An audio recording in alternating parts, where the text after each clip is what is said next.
Selamat siang Bu Mary dan teman-teman. Perkenalkan, nama saya Dian Ayu Kusumawati, nomor urut 11 dari kelas 12 MIPA 2 SMAN 33 Jakarta.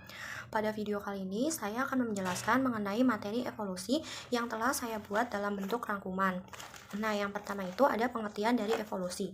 Jadi, evolusi dalam biologi itu berarti suatu proses pewarisan sifat organisme yang berubah dari generasi ke generasi dalam kurun waktu jutaan tahun. Nah, teori evolusi sendiri itu mempelajari tentang spesies baru dapat muncul dari berbagai jenis tumbuhan dan juga hewan dalam jangka waktu tertentu. Kemudian ada teori evolusi. Yang pertama itu teori evolusi dari Lamarck. Nah, teori evolusi dari Lamarck ini disebut juga dengan teori Lamarckisme yang menjelaskan bahwa semua organisme mempunyai kemampuan menjadi organisme yang lebih kompleks. Dalam hal ini, organ pada organisme yang sering digunakan akan berkembang dan juga sebaliknya. Contohnya itu, jerapah yang awalnya berleher pendek akan beradaptasi untuk menjangkau makanannya yang tinggi dengan lehernya akan menjadi panjang. Nah, perubahan ini itu akan diwariskan kepada keturunannya.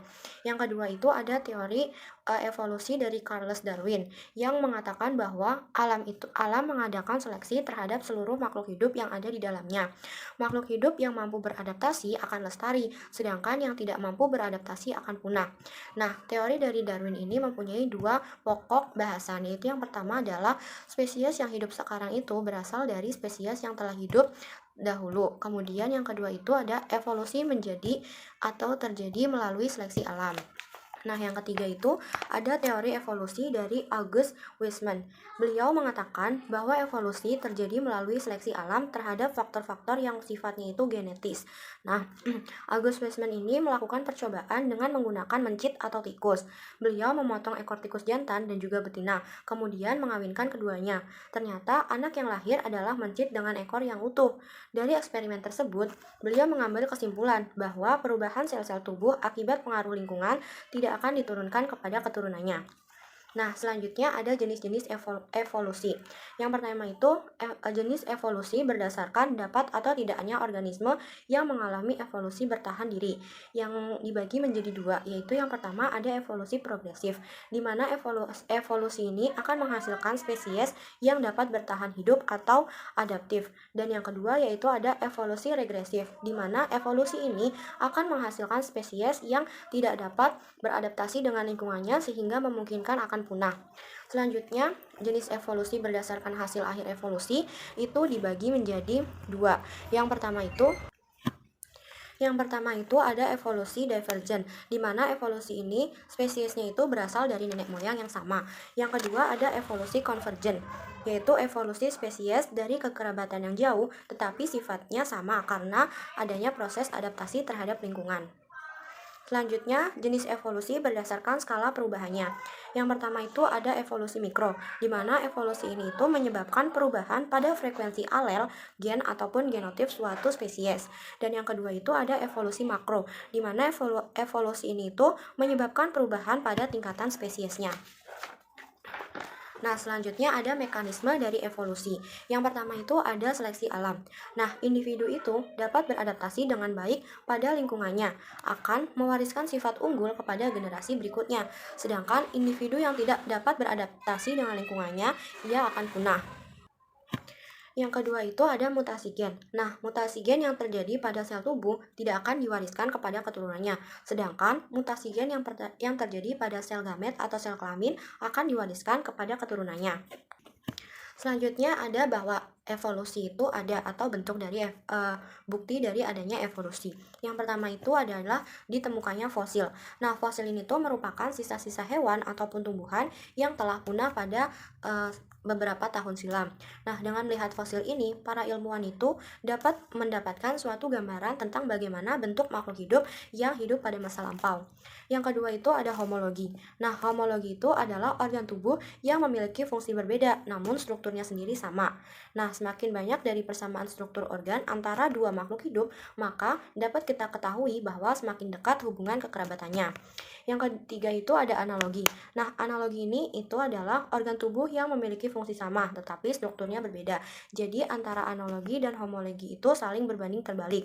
Nah, dalam analogi sendiri, menunjukkan bahwa makhluk hidup yang berbeda bisa mengalami kondisi yang sama apabila tinggal di habitat yang sama.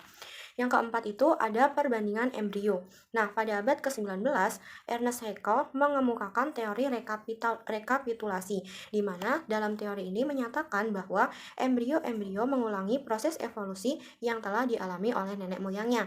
Contohnya, ketika baru terbentuk, embrio manusia itu ternyata mempunyai bentuk atau kemiripan yang sama dengan embrio ayam, kura-kura, salamander, dan juga ikan. Sehingga hal tersebut dapat menunjukkan bahwa manusia dan makhluk-makhluk tersebut itu memiliki nenek moyang yang sama. Selanjutnya ada teori asal-usul kehidupan. Nah, yang pertama itu ada teori abiogenesis. Dalam teori ini pertama kali dikemukakan oleh Aristoteles. Beliau berpendapat bahwa makhluk hidup berasal dari benda mati dan kemunculannya sendiri terjadi secara spontan. Yang kedua itu ada teori biogenesis. Nah, teori ini merupakan sebuah teori yang mengatakan bahwa kehidupan makhluk hidup sekarang berasal dari kehidupan makhluk hidup sebelumnya. Nah, teori biogenesis ini sangat berbanding terbalik dengan teori abiogenesis, sehingga banyak terjadi perdebatan dan beberapa teori pendukung yang mendukung teori biogenesis itu. Yang pertama ada percobaan yang dilakukan oleh Francisco Redi terhadap daging di dalam toples yang ditutup dan dibiarkan terbuka. Kemudian yang kedua ada percobaan Lazzaro Spallanzani dengan menggunakan dua wadah yang berisi air kaldu. Nah, wadah yang digunakan yang sendiri yaitu adalah tabung labu yang biasa digunakan pada praktikum. Lalu yang ketiga ada percobaan Louis Pasteur dengan air kaldu yang dimasukkan ke dalam labu leher angsa. Nah, teori biogenesis ini mempunyai simbol, yaitu 3. Yang pertama itu omne vivum ex ovo, yang berarti makhluk hidup itu berasal dari telur. Yang kedua, omne ovum ex vivo, di mana artinya yaitu setiap telur berasal dari makhluk hidup. Dan yang ketiga, yaitu omne vivum ex vivo, di mana makhluk hidup itu berasal dari makhluk hidup. Yang ketiga, yaitu ada teori kreasi khas. Nah, teori ini sendiri ditemukan oleh Carolus Linnaeus yang percaya bahwa makhluk hidup itu dibentuk oleh zat supranatural yang sangat istimewa, yaitu yang kita kenal dengan Tuhan. Nah, yang keempat itu ada teori kosmozoan yang ditemukan atau dikemukakan oleh Hermann Richter yang berpendapat bahwa di luar angkasa terdapat banyak sekali benih-benih kehidupan dan benih tersebut akan berkembang apabila menemukan lingkungan yang sesuai. Dan yang kelima ada teori panspermia yang dikemukakan oleh Arrhenius yang berpendapat bahwa benih-benih kehidupan menyebar melalui debu-debu angkasa seperti meteor, asteroid, dan juga komet. Dan yang terakhir ada teori evolusi biokimia. Nah, dalam teori ini berpendapat bahwa makhluk hidup terbentuk berdasarkan hukum fisika dan juga kimia yang kemudian dilanjutkan oleh evolusi biologi. Selanjutnya ada teori evolusi dari Hardy Weinberg.